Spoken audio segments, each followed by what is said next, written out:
6 сентября 1807 года чеченский предводитель Бейбулат Таймиев и его товарищ Чулик Киндергеев во исполнение решения схода чеченских старшин 104 селений, который принял решение прекратить сопротивление, выезжает в Владикавказ для переговоров с властями. В ходе диалога Таймиеву командование предлагает перейти на царскую службу в чине капитана с жалованием в размере 250 рублей. В завершение переговоров Таймиев объявляет о прекращении сопротивления и уже к ноябрю этого же года в чине подпоручика поступает на царскую службу. В конце ноября этого же года Таймиев получает вызов в Тифлис на собеседование с генералом Гудовичем, который с радостью одобрил переход лидера чеченских общин на службу. Однако в действующих частях Таймиев пробыл недолго. Не согласный с поведением царских чиновников в отношении туземного населения, уже в январе 1808 года он уходит из армии и возвращается в горы.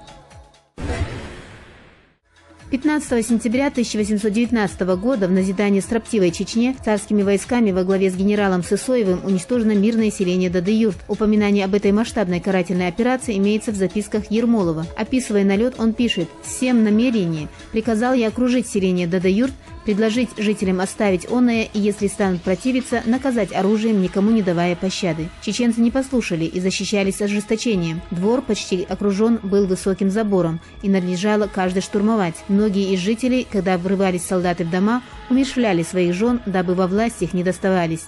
Многие из женщин бросались на солдат с кинжалами. Большую часть дня продолжалось сражение самое упорное, и ни в одном доселе случае не имели мы столь значительные потери, ибо кроме офицеров простирались оное убитыми и ранеными до 200 человек. Селение состояло из 200 домов». В сентябре 1871 года император Александр II с сыновьями, великими князьями Александром и Владимиром, с экскурсионной поездкой прибывает на Кавказ. Первым пунктом посещения императора 6 сентября 1871 года стал порт Петровск, ныне Махачкала. 8 сентября он прибывает в Темирхан-Шуру, современный Буйнакск. Здесь же происходит и почетное назначение великого князя Владимира Александровича шефом Самурского полка. Спустя всего несколько дней, 11 сентября, император посещает последний оплот имама Шамиля Гуниб и 18 сентября прибывает во Владикавказ, где его зачисляют почетным членом Северского драгунского полка. В ходе поездки император также посещает Куаиси, Боржами и на пароходе из Поти попадает в Ялту. Кавказское турне императора заканчивается 20 сентября в Тифлисе. Планировалось, что в ходе турне он посетит и Голубое озеро в Веденском округе, но поездка в последний момент была отменена по соображениям безопасности. В конце сентября 1910 года карательный отряд под командованием начальника Назрановского округа князя Андроникова начинает шестистороннее наступление на Абреха Зелимхана. С этой целью Андрониковым в селах Назрановского округа проводится ряд карательных операций. Пленена также и семья Зелимхана. В ответ на жесткие действия Андроникова 20 сентября по старому стилю близ хутора Йорш-Саринского общества Назрановского округа в узком Асинском ущелье Абрех с 4 товарищами устраивает князю Андроникову и его отряду из 6 сотен всадников Дагестанского полка засаду. Огонь ведется с неприступных скал с 3 пунктов. После 9-часовой усиленной перестрелки убитыми оказались начальник округа, ротмистр князь Андроников, поручик 3-го Кавказского саперного батальона Афанасьев, тяжело ранен командир Дагестанской сотни штаб-ротмистр Данагуев, последний на всю жизнь остался калекой, и 6 всадников полка.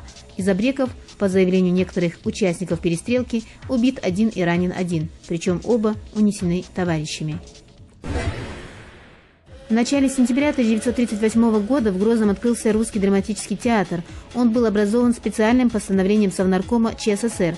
Первая работа коллектива театра была показана зрителям уже в ноябре того же года. Это был спектакль по пьесе Николая Погодина «Человек с ружьем». В 1941 году, в дни столетия гибели Лермонтова, театр получил имя великого русского классика. Во время Великой Отечественной войны с 1942 по 1944 годы театр на 2 года был эвакуирован в Восточную Сибирь. Театр в республике всегда особым образом ощущал свою миссию и предназначение, которые состояли в том, чтобы через высокие образцы многонационального искусства приобщить зрителей к общим культурным процессам страны. В свое время на его сцене были поставлены спектакли «Иванов» и «Дядя Ваня» Чехова, «Преступление и наказание», инсценировка Родзинского по роману Достоевского, «Обыкновенная история», инсценировка Разова по роману Гончарова и многие другие.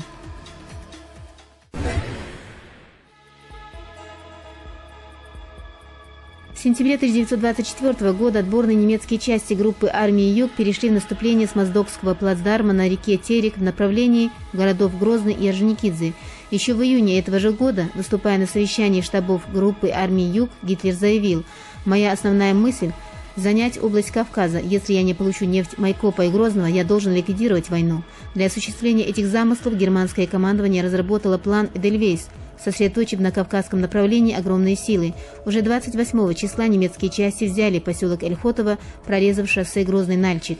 Однако уже к началу 1943 года обстановка на советско-германском фронте изменилась. В результате тяжелых потерь враг перешел к обороне и отказался от попыток прорваться в Закавказье через Орджоникидзе и Грозный.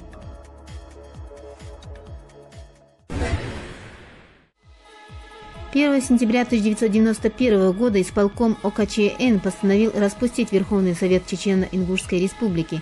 4 сентября после многодневного непрекращающегося митинга в Грозном председатель исполкома ОКЧН Дудаев объявил о низложении Верховного Совета. 6 сентября здание, в котором проходило заседание Верховного Совета, было захвачено митингующими и гвардейцами ОКЧН. Под давлением общественности и сторонников ОКЧН председатель Верховного Совета Докку Завгаев подает в отставку. 7 сентября 1991 года создается Временный Высший Совет Республики, в который якобы вошли представители всех народов республики. Однако уже 17 сентября исполком ОКЧН отстраняет Временный Высший Совет и берет на себя функции организатора проведения выборов президента и парламента республики. Выборы были назначены на 27 октября. Противники Дудаева, сторонники сохранения Чечено-Ингушской республики в составе России, требовали проведения выборов в Верховный Совет на месяц позднее, 27 ноября. Однако эти требования остались без внимания. В 1992 году обострились противоречия между Верховным Советом и президентом России. Пройдя через несколько кризисов, политический конфликт завершился указом Бориса Ельцина от 21 сентября 1993 года о прекращении полномочий парламента и последующим расстрелом Белого дома. Конфликт ветвей власти явился следствием конституционного кризиса.